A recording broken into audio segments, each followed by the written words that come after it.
talking about going to Varanasi, India for over a year now. And last year we planned the trip, all met up in Dubai, but right at that time a big job came up, so we had to postpone it. This year, Ryan, Kale, and I decided it was time to try again. We all met up in New York at my place a couple days early just so we could sit down, discuss everything, and make sure we had all our gear in order. We're taking a group photo, we're all together again. On a trip like this, there's always a certain amount of things that you can plan for, and then there's always the unexpected. So when we're re-going through the schedule, when we're re-going through what exactly we're gonna do, we have an idea generally of what I'm looking for and what Kale has to get for his video to make sense. But there's also, it's important to leave open space and leave room for those unexpected things to happen, because those actually end up making better stories and better photographs and better video.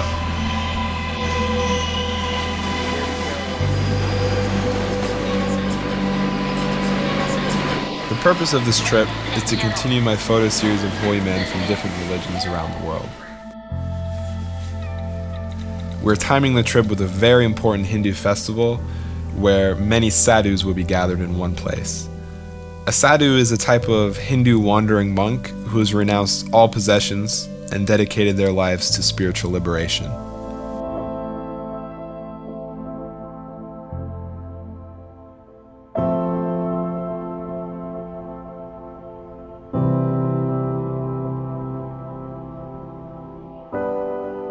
Sadhus are the people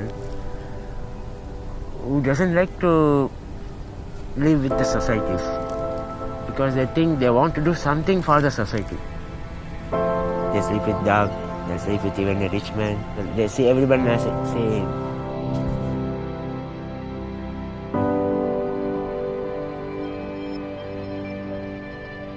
साधु का जीवन झूले में होती है, माया में नहीं कि मठ बना ले, मंदिर बना ले।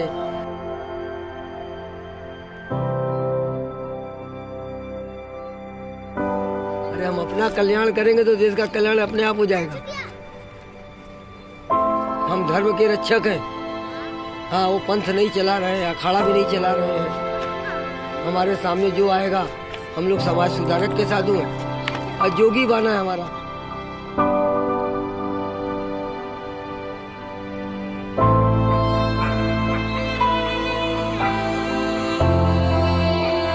Always with the divine. They are very close to the divine. In the sense, they feel they are God. So if you are God, you have to be God. God doesn't kill anybody. He doesn't harm anyone. So whoever comes in your way, you see, you give them light in their life. Light not in tube lights or bulbs. It's something like giving them knowledge. Someone has fallen down, felt very unhappy or some distress in his mind. He's really he needs some guidance. So we have to guide them to bring them to light. That's the work of a sadhu.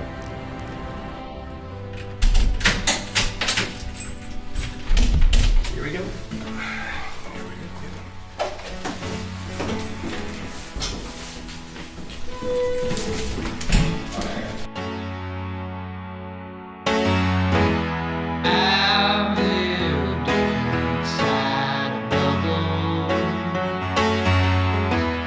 I need to rise above.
hour behind schedule, but we're gonna be there soon. I think it's probably like 6 in the morning now. You look pretty tired. Yeah, I'm very tired.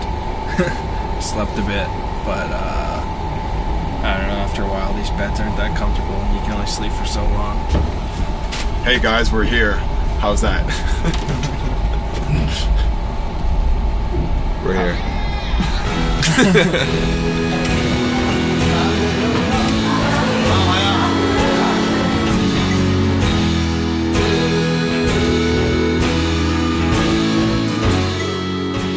We took the 19-hour train ride from New Delhi to Varanasi, and we get out of the train, we drop our stuff off, and right away we go toward the Ganges River.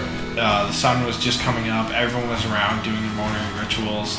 It was really just the perfect time to get there and take in the city for the first time. We've been looking at photos of this, looking at videos of this for the last year, and now we're standing right in the middle of it, taking it all in. And it doesn't really matter how many times I've seen it before. Every time I see it fresh, it still has a huge impact on me. Everything was perfect, and I looked down that view again and I was just speechless. I couldn't really think of anything. Like, I had nothing to really say. I was just kind of speechless again. It's good to be back.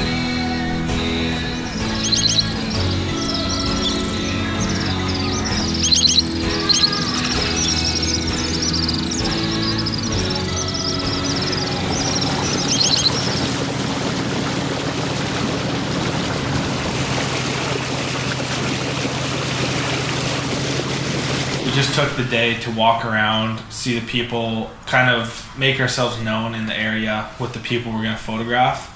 It's kind of important to do this just so you don't show up with a camera, a microphone, big light, all that stuff, because I mean it's kind of intimidating to people who aren't too used to that stuff.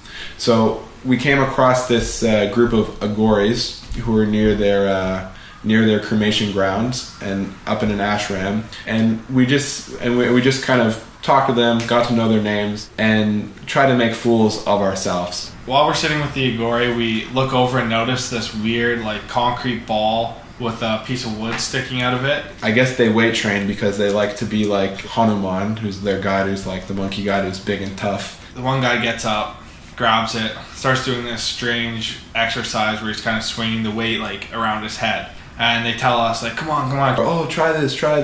And I thought they were calling to me, and so I got up. And they all kind of started laughing. I'm like, no, sit back down. And I look like an idiot because they're actually calling Ryan because he's the one with the muscles. Hi. Sorry. No, you sit. Alright, you're up.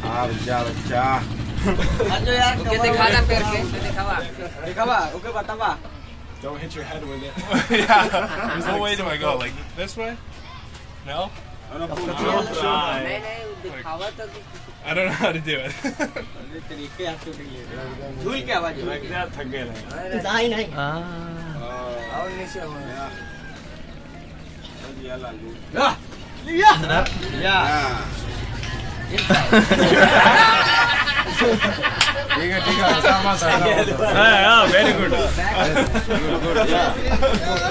Very good. He's a tough guy, but he cannot get the motion right for the weight, so they're all like laughing at him. But I mean, obviously I've never done this before, so I'm swinging this weight around like an idiot. Very good. It was okay. I just didn't really know how to do it. Behind you? Yeah. It's really weird. Jesus. I mean, Shiva. And then even when I tried it, I was probably 10 times worse at it. But even though they made fun of us, that's what it's about. Like, that's the reason why we went there, was to get them more comfortable with us. It's just one of those things that it builds a little relationship between us, and so when we come back, they remember us more than they remember some random tourist taking their photo and walking away. So that when we come back to photograph them, it makes things a little bit easier. One of the more interesting subjects that I photographed on this trip was Mahesh, the Agori sadhu. What made him interesting to me was his backstory. He spoke pretty good English, so he could explain to us his past. But he was a very well-paid engineer. He always felt that there was something missing in his life, And that's why he chose to be an Agori. As you can imagine, in any country, leaving a well-paid job is something that's very looked down upon, and it's very hard to understand why someone would do that to become what he is. But he told me all he wants is just peace and quiet. He just wants to focus, and Agori is the path that he chooses to do that. My name is Mahesh. I like to stay in Varanasi.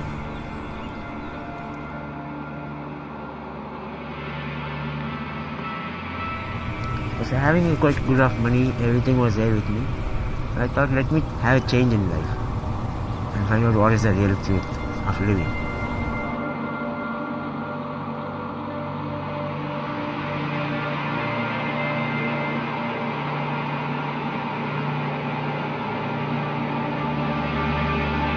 Money was there. That wasn't. It doesn't mean that you will get all the happiness together if money is there.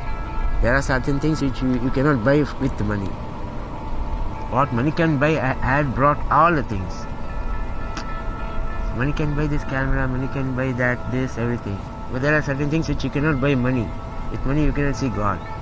So I thought, okay, let me see God for just keeping aside money. Then I asked my guru, that's my teacher. He said, see, without your parents' will, you cannot go see God and all like that. First take their permission. Took their permission, left my house, not even taking a single penny. Not even a single penny I had in there. Without tickets, I went into the train and came back to Varanasi. And I came up this side and I found it was very quiet, simple. Practicing it from almost 10 years. Not willing to go back.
The skull is something to get both sky and the earth together.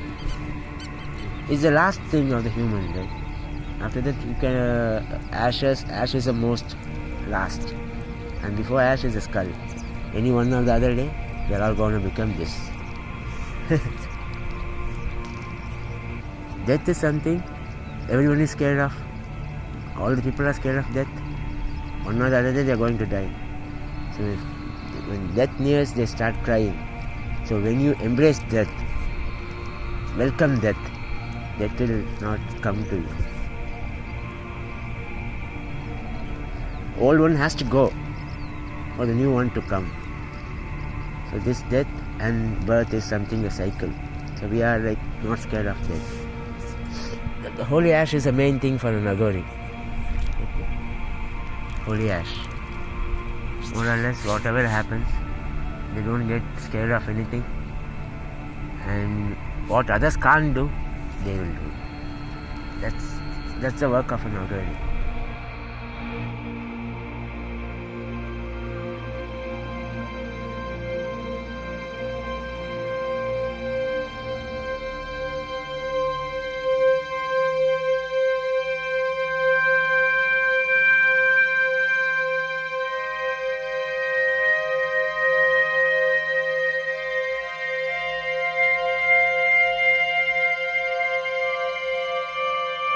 Whatever you see in this world is illusion.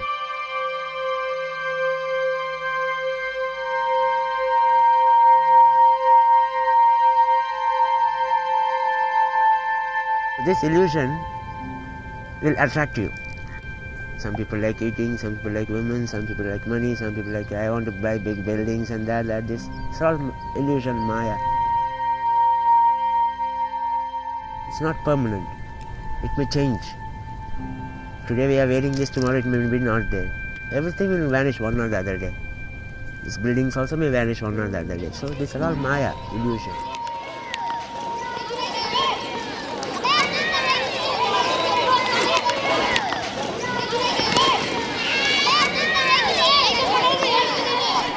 The difference between our trips and maybe some other people who come here is that we kind of build bonds with a few small groups of people and then stick with them over the weeks that we're here, rather than just kind of traveling around seeing all the sites and then leaving. We kind of build relationships with people, meet up with them every day, kind of grow comfortable with people and build somewhat of a friendship, I would say. The way that I photograph now is a lot different from when I first started, and this was my third trip to India, and all the other trips before I have basically no pictures that I'm happy with except one, and that was taken of a sadhu called Baba Vijay Nand. It was taken when I was 16 years old, and I photographed him on the Ghats, and I took the picture and I got his address, and I kind of didn't think much of it at the time, and I sent him a 4x6 print to his ashram that he was living at.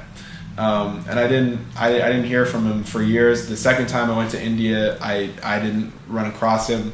But this third time on this trip, I was walking down the Ghats one day, and I just saw him walking by, and I looked at him, and I was like, what? Huh? And he looked at me, he kind of recognized me a little bit, and I said, like, are you Baba Vijay Nand? He said, he like started laughing.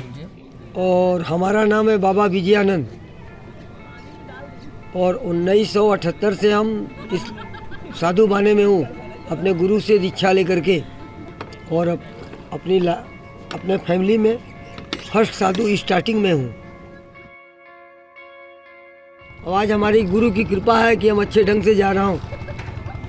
And he took Mira and Kale to his ashram. And the first thing he did was pull out his bag, and he goes through his bag and he pulls out a Ziploc bag, and inside there's a few different things, and he pulls out that same 4x6 photograph that I took of him years ago, and he had kept it, and it was all like wrinkled and all creased and messed up, but he still kept that, and me seeing that, I don't know, for a man who doesn't have barely any possessions, that was pretty special for me. हाँ, यहीं पे यहाँ का भी photo ये था हमारे साथ। आप हमसे पहले भी मिला है, 3 साल पहले मिला है हमसे, हमारे साथ वॉकिंग किया है, फिर हमारा फ़ोटो खींचा था ये ऊपर का, और उसी वक्त एक फ़ोटो भी दे के गया था हमको, तो उसी फ़ोटो को लेते हुए ये हमको फिर आ गया मेरे पास। ये तो भगवान जाने। कैसे पड़ी रहेगी जब सब फोटो को हमने फेंक दिया इसी का तो पड़ा रह गया मेरे पास. Yeah, tomorrow morning time I can meet you here. I'll come here and I'll meet you, and then we'll go out in the boat.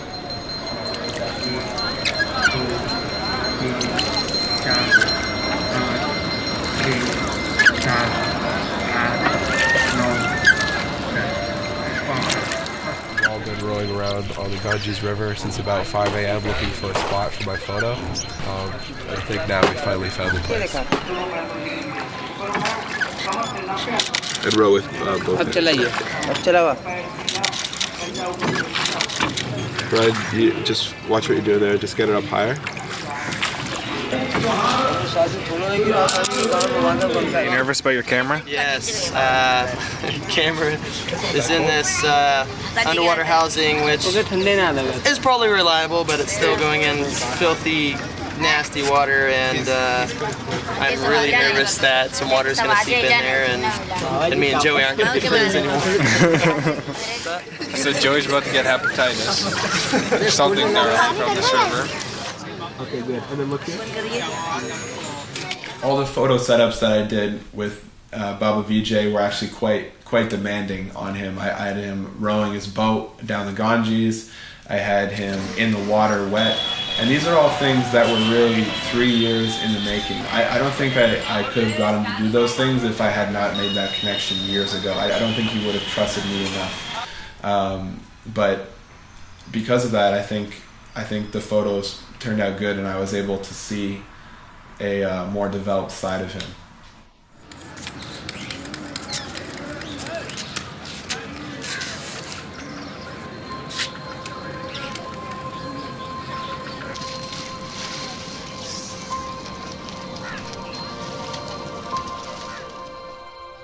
Whenever I photograph somebody, one of my main challenges is always presenting them with a sense of dignity.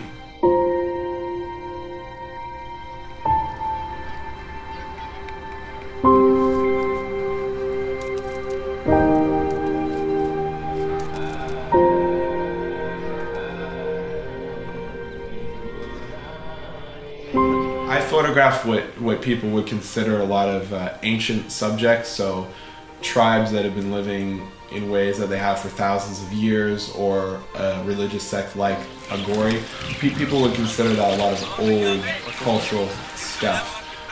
But I think the way that I actually take the picture and the way that I photograph, in the sense of using like lights and the stylistic elements and the way that the picture looks is very modern. So in a way, what I want to do is present them as if they're living in the 21st century, because they are.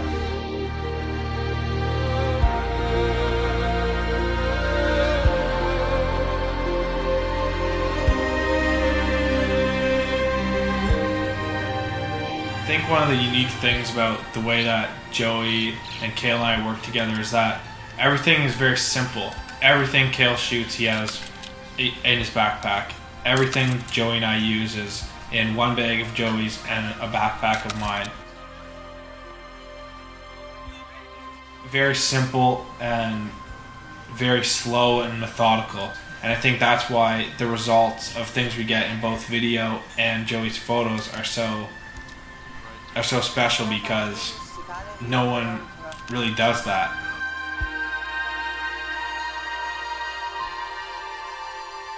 It's not going out with a camera and taking a bunch of snapshots and picking the best ones out of 200. It's you're trying to get one photo a day, and that's a good day.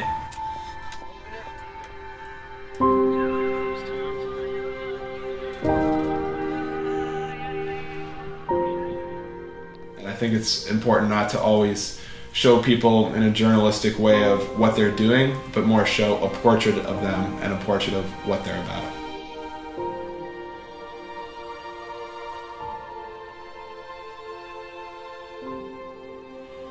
I remember one day we were at the top of one palace and looking down, and I was like, Joey, come over here, look at this.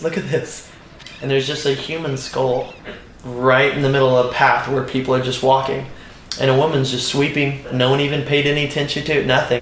I mean, it's so hard for stuff like that to register in my head. It was almost funny. That was in like America, there'd be like cops and FBI and a crime scene, but there it's a human skull.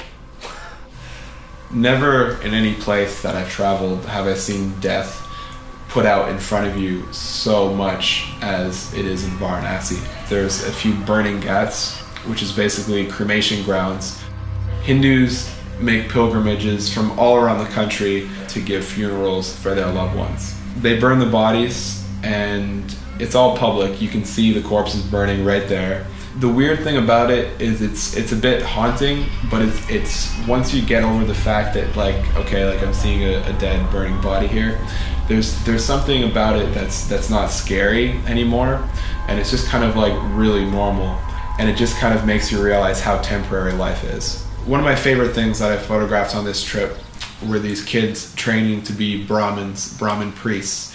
And whether they choose to go down that path when they get older or not doesn't matter, but they're all enrolled in school and kind of learning about meditation and learning about Hinduism. So every morning their ritual is they get up, they do yoga together, they do breathing exercises, and one of the weirder things they do is they get out all the tension in their bodies just by doing a big epic laugh. And one of the mornings when I was walking around photographing them, you could see kind of like dark storm clouds starting to come our way, and it was just timed perfectly to their evil laugh. And as soon as they started doing this like ah ha ha ha, it started lightning and flashing and thundering everywhere, and it was really like, it was just really weird.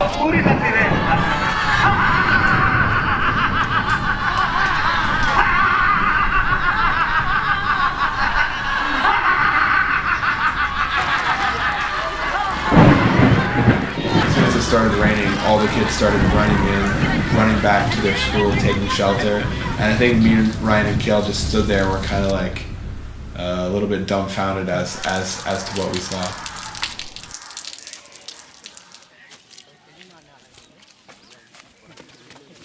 You know, we're only here for so long. Once we get back home, it's done. And I just want to make the most out of this trip as possible. I want to get the most quality photographs. I want to have the most experiences, and I don't want to waste any time. Vijay Nun invites us over for dinner in his ashram. Vijay Nun asked us to dinner, which, cool experience, yes, but the thought of eating that food...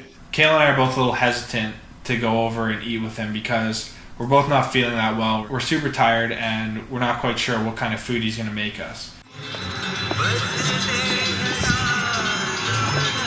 When we get there, we see how this food is being prepared. It's being cooked on a fire made of cow dung, and the food is put into like a big bowl, and he's just mashing it all together with his hands that are covered in mud. His nails are filled with dirt and everything. Not that hungry. He's little bit hungry, just a little bit. Joey's pressuring us like, oh no, just eat, it'll be fine. And we're all kind of laughing and looking at Joey. We're like, oh yeah, it'll be very good. It's going to be awesome. And I was thinking to myself that this guy's hands are visibly dirty. My thought process was, okay, I eat this food and then I get really sick. I have a bug. I could be out for a week. I could be out for 3 or 4 days. Equals sickness for everyone. Here comes the chapati. The cleanest this guy gets is when he bathes in the Ganges River. Wait, that's not the best part yet. Oh. Here we go. We have tonight a lovely chapati. And Joey's just hammering down this food, trying to be polite. And Kayla and I are just basically mashing it around on our plates to make it look like we ate more than we did. There's no way convincing Ryan to eat that food. He meshed it around as well as I did. I only ate the bread. So while Joey's eating, he's going, oh yeah, it's good, don't worry. I get woken up in the middle of the night by the sound of Joey throwing up into the toilet. And Kayla and I just kind of look at each other and look at Joey. Don't say anything, but just kind of, it was obvious we're looking at him as to say like, well, I told you so.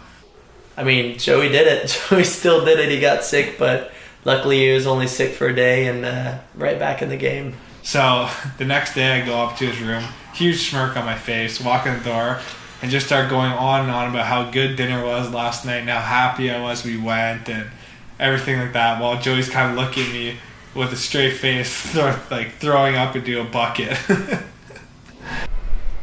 feel like poo-poo. Unfortunately, Joey got sick, but Ryan didn't give him too hard a time about it. Oh, I'm Joey. I'm so cultured. I can eat whatever. I eat what the Saudis eat. And now look at me, like puking in the toilet. I don't know. Our daily ritual is quite intense. We've been waking up every day around 4:30 when the streets are completely empty, walking with all our gear, sometimes for miles, to where we're going to shoot, and then setting up, photographing as the sun rises, staying out in the heat all day, working on the video or making more photographs, and then at night coming back to where we're staying and going to bed and doing it all over again. I don't really want to go to that restaurant. You can make contact. Alright, well let's walk that way anyway. We'll try another. What's that? I want to go back to the hotel at some point. Just to chill. Yeah. Let's walk that way while the light's good. We'll go. I don't want to go to that restaurant right now though. It takes too long and it's like 7 in the morning. Sorry? It's too early for that restaurant. Which restaurant? The one in the main gap. But there they give fast, you know? Because there is no lot of people. Yeah, but I want to eat chicken. And I can see Joey in the shadow. He's about to get in punch me in the balls. You're gonna get into like little arguments or little fights or something like that. And I mean, especially when you're on trips and you're really tired or really hungry or just generally like frustrated, you're out in the sun, we're sleeping in the same room, we're only talking to each other, we're hanging out all day, you're bound to butt heads at some point in time. You hear that, Ryan? More chai tea. Your favorite? I like chai. I just don't like chai 50 times a day. I like chai 50 times a day. I'm okay with it.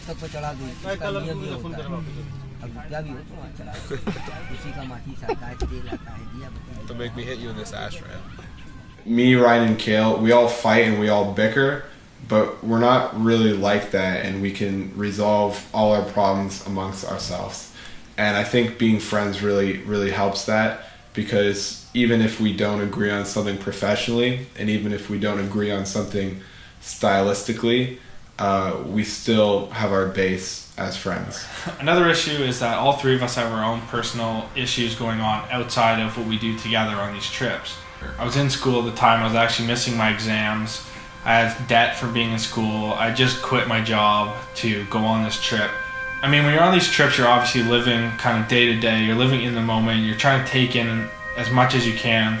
And when it's good, and you really enjoy the trip. You really enjoy what's happening. But in the bad moments, or the moments when things aren't running that smoothly, you always have this cloud hanging over your head of, school and money and, my job and things like that. But at the end of the day, when I look back at this trip in 20 years, I'm not going to remember the fact that I missed my exams. I'm not going to remember the fact that I was in debt. I'm not going to remember the fact that I quit my bullshit job at the time. But I'm going to remember that I traveled around the world with two of my best friends and saw some amazing things and experienced some amazing cultures that not a lot of people get to see and not a lot of people get to do. But in the bigger picture, these trips and these new experiences are what matters. It's not the little things at home that at the time seem big but are nothing in the grand scheme of your life. I think it's crazy we're actually here. The fact that I just kind of forgot about everything back home and said, okay, let's do this. And that's why I get to experience these things. I was really bummed that Ryan's time with us on the trip was up. I completely understand that he had prior obligations and he really needed to get home. Ryan is an extremely valuable asset to my photography. Although he's just holding a light, what he does being around helps quite a lot. 40 hours, I'll be home.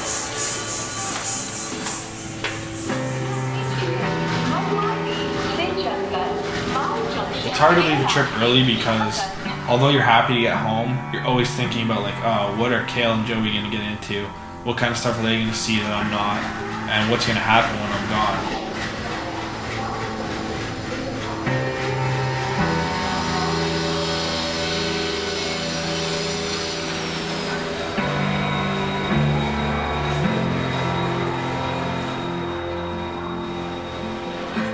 simply, I mean, you're just sad to leave your friends, and you're gonna miss hanging out with them in such a crazy place. But like, it was planned for me to go home that day, so I just had to get on the train and leave.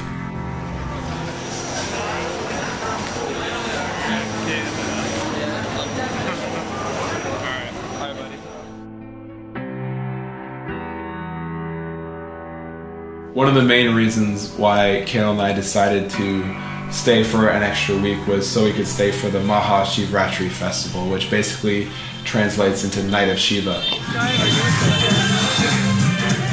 Everybody is drinking Bong Lassi, which is a marijuana milkshake.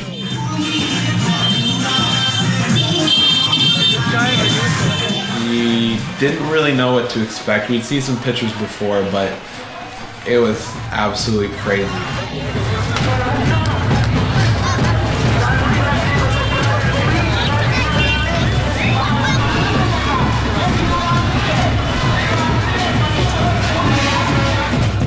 I really had no idea what to expect. It was chaos. It was simply chaos.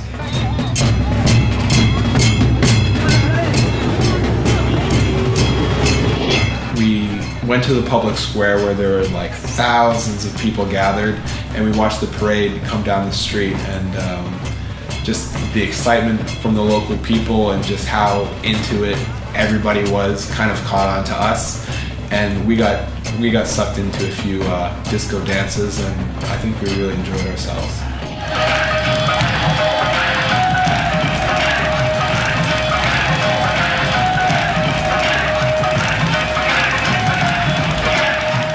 It just turned into a massive party.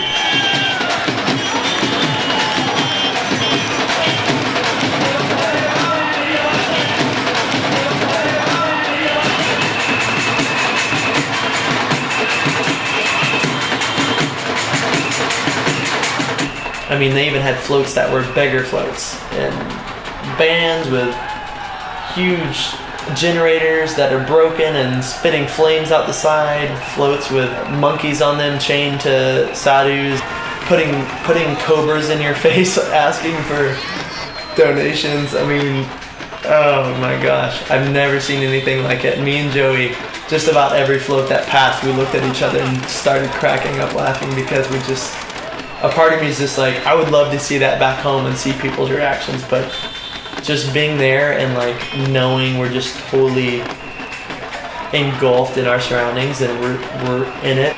It was just a fantastic feeling, and I know it's something me and Joey will never forget.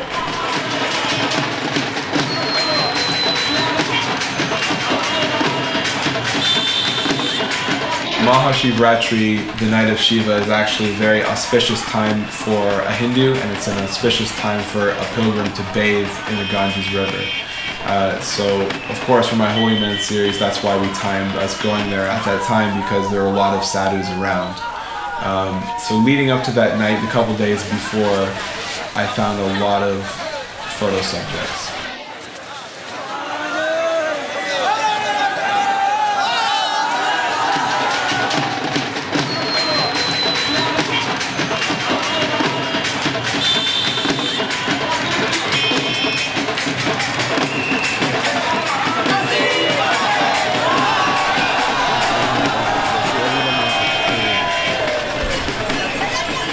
I will tell you one example.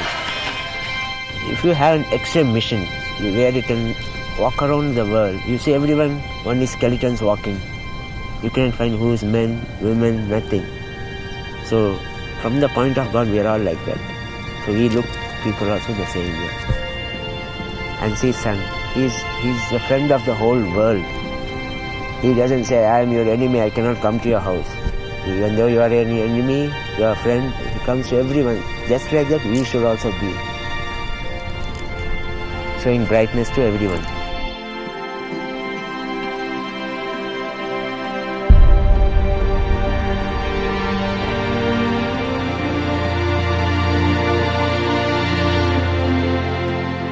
This world was created for peace. We have to be peace. There should be peace, not violence. People just, they are becoming more aggressive. That should not be there. We have to love nature, then nature will love us. Otherwise, one or the other day, nature will take over us. So we have to think that we are all one and be